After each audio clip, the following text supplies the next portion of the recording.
Selamat datang di channel cerita novel yang khusus berbagi cerita novel terpopuler. Assalamualaikum warahmatullahi wabarakatuh. Sebelum kita lanjut ke ceritanya, alangkah baiknya Anda mensupport channel cerita novel dengan cara like, komen, dan subscribe. Menantu yang tertindas. Bagaimana rasanya? Sayang. Enak enggak nasi goreng buatanku?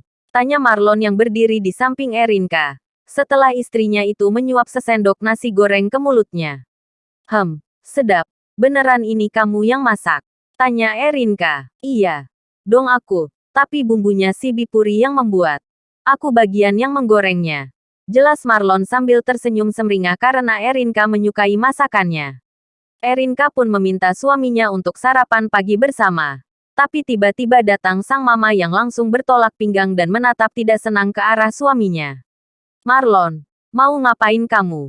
Teriak Kemala saat melihat lelaki bertubuh gempal itu baru saja duduk di meja makan, di samping istrinya. Erin yang minta Marlon menemaniku makan. Mah, jelas Erinka membela suaminya. Enggak usah dimanja suamimu itu, Rin. Pokoknya tidak ada jatah makan apapun sebelum bekerja. Bisa-bisa kalau perutnya sudah kenyang dia jadi pemalas. Enggak mau mengerjakan apa-apa. Maunya tidur terus di kamar. Tegas Kemala melarang menantunya itu menyentuh nasi goreng yang tampak menggiurkan di atas meja. Selama 3 tahun aku tinggal di rumah ini. Mana pernah aku bermalas-malasan. Mah, ujar Marlon coba membela diri. Alasan aja kamu. Lagi cari muka kamu ya di depan istrimu. Padahal kenyataannya sebaliknya, ujar Kemala tidak mau terima alasan Marlon. Tapi, Mah, ucap Erin coba mencegah Marlon yang bangkit dari duduknya. Sudah. Sekarang juga kamu pergi ke depan. Marlon, buang air bekas rendaman kaki aku dan papa. Perintah Kemala dengan tegas sambil menunjukkan jari telunjuknya ke arah depan rumah. Sudah sayang. Jangan bikin mama marah, aku enggak apa-apa kok. Kamu lanjutkan saja ya makannya. Muah, ucap Marlon sambil mengusap lembut rambut Erinka yang lurus dan panjang sepunggung. Lalu dengan lembut dia mengecup kepala istrinya yang wangi sampo lavender. Marlon berjalan menuju teras depan. Tampak di sana ada Sugali, bapak mertuanya, yang baru saja selesai merendam kaki dengan air garam di sebuah ember plastik berwarna biru. Kegiatan yang dilakukannya rutin 2 hari sekali setiap pagi ini katanya dipercaya bisa mengurangi nyeri karena penyakit asam urat.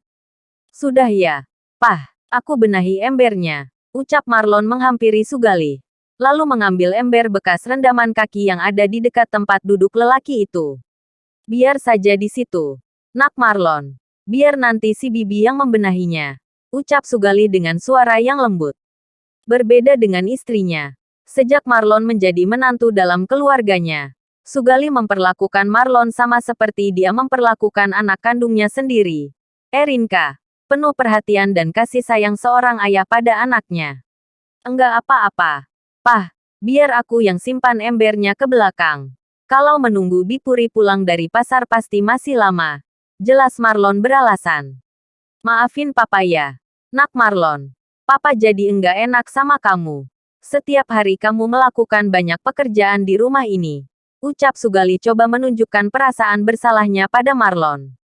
Tidak apa-apa. Pah, ini kan sudah menjadi tanggung jawabku sebagai bagian dari keluarga ini. Ucap Marlon coba meyakinkan lelaki berkacamata di depannya bahwa dia sama sekali tidak keberatan melakukan pekerjaan rumah yang diberikan padanya. Ya udah. Nak, simpanlah ember itu. Nanti setelah kamu selesai, buatlah minuman, kopi atau susu. Lalu kamu duduk sini temani papa ngobrol. Pinta Sugali saat Marlon menjinjing kedua ember berisi bekas rendaman kaki itu. Saat Kemala sedang membuatkan kopi untuk suaminya di dapur, dia memandang sinis ke arah Marlon yang tampak baru saja selesai membersihkan ember bekas rendaman kaki. Marlon, jangan pergi dulu. Antarkan kopi ini ke papa. Ucap Kemala memerintahkan menantunya seperti pada seorang jongos. Aku ingatkan pada kamu. Jangan coba-coba kamu meracuni pikiran suamiku. Atau coba-coba meminta dikasihani. Karena aku tahu semua itu tipu dayamu untuk mengambil keuntungan dari keluarga ini. Ucap Kemala dengan ketus sambil mengaduk kopi hitam di dalam gelas kaca. Mengapa Mama selalu berprasangka buruk seperti itu padaku? Mah, coba katakan apa alasannya sampai sekarang Mama tidak menyukai aku. Tanya Marlon untuk pertama kali dengan segenap keberanian. Walaupun dia masih menunjukkan sikap hormat pada ibu mertuanya. Dengar ya baik-baik. Gara-gara kehadiranmu di keluargaku ini. Sekarang keluargaku jadi bahan gunjingan oleh saudara-saudara suamiku. Mereka menganggap kalau aku tidak becus mendidik anak gadisku agar bisa memiliki seorang suami yang sederajat dengan keluarga mereka. Sampai di sini kamu bisa mengerti kan Marlon? Mengapa aku tidak menyukaimu berada di rumah ini? Ucap Kemala penuh emosi membeberkan semua alasan ketidaksukaannya pada Marlon. Marlon tertunduk lemas. Ingin rasanya dia berteriak melampiaskan kekesalan dan rasa sakit yang ada di hatinya. Tapi selalu saja dia teringat janjinya pada Erinka 3 tahun lalu. Bahwa dia rela melakukan apapun demi istrinya. Namun, setelah 3 tahun berlalu sepertinya dia sudah tidak tahan lagi harus ditindas terus-menerus oleh keluarga istrinya. Tiba-tiba hari ini hatinya tergerak untuk mengakhiri penyamaran dirinya sebagai menantu belian. Hei, Marlon, kenapa kamu jadi bengong di situ sih? Panggil Kemala membuyarkan lamunan Marlon. Ayo antar kopi ini ke papa di depan. Ingat ya, kamu hanya boleh minum teh atau air putih saja. Jelas Kemala kemudian keluar dari dapur meninggalkan Marlon. Setelah meracik teh tawar panas, lalu Marlon membawa teh itu beserta kopi untuk Sugali menuju teras depan. Kesempatan diminta duduk menemani bapak mertuanya minum kopi. Dimanfaatkan Marlon untuk mengirim pesan ringkas pada seseorang di luar sana. Tante. Aku sudah tidak sanggup ditindas di rumah mertuaku. Aku ingin kembali menjadi diriku yang dulu. Bunyi pesan yang ditulis Marlon pada seseorang yang disebutnya. Tante, yang entah berada di mana. Tidak lama menunggu balasan. Sambil menemani Sugali ngobrol tentang bisnis bapaunya suatu ketika dulu. Marlon pun menerima pesan dari wanita itu. Aha, akhirnya setelah lama ditunggu-tunggu kau kembali juga. Selamat datang kembali. Marlon Pramudia. Marlon hanya tersenyum membaca pesan dari wanita-wanita di sana yang saat ini pasti sedang tertawa bahagia menyambut kehadirannya kembali pada dunianya yang sebenarnya. Setelah 3 tahun menghilang. Menjelang siang hari saat mengerjakan tugas rutin membersihkan rumah, menyapu dan mengepel lantai, Marlon kembali menerima sebuah pesan di ponselnya. Dia pun langsung tersenyum lebar mengetahui bahwa dirinya telah mendapat hadiah yang begitu banyak hari ini. Mulai dari uang 100 miliar yang ditransfer ke rekeningnya, beberapa mobil mewah, dan sebuah villa megah bak istana. Bukan itu saja, dirinya juga dihadiahi jabatan penting sebagai presidir di sebuah perusahaan terbesar dan ternama di pusat kota. Terima kasih, Tante, balas Marlon pada pesan singkat yang dikirimnya. Dia langsung membayangkan beberapa hari ke depan hidupannya akan berubah total dengan semua hadiah yang telah diterimanya. Walaupun semua itu pernah dia nikmati suatu ketika dulu. Tapi, tentu saja keadaannya kini berbeda karena dia akan memulai petualangan hidup barunya tidak seorang diri. Ada istri tercinta yang akan mendampingi dan mewarnai hari-harinya. Membayangkan banyak hal yang akan dilaluinya bersama Erinka. Marlon jadi tersenyum-senyum sendiri. Ada kebahagiaan yang menelusup ke dalam hatinya. Malam hari setelah makan malam. Seperti biasa keluarga Sugali berkumpul di ruang tengah untuk menonton televisi.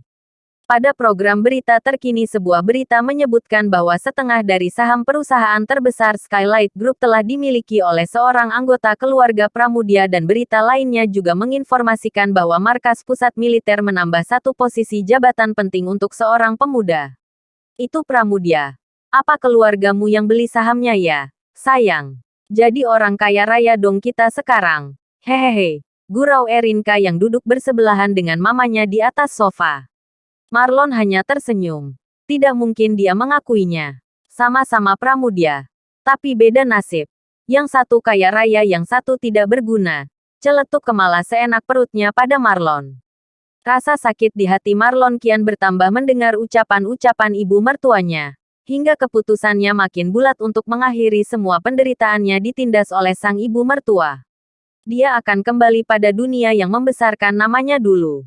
Dunia di mana ia menguasai segalanya dan ditakuti semua orang. Dikenal sebagai seorang bloody killer yang kejam. Keesokan hari, Erinka minta ditemani Marlon menghadiri acara reuni di sebuah hotel bintang 5 di pusat kota.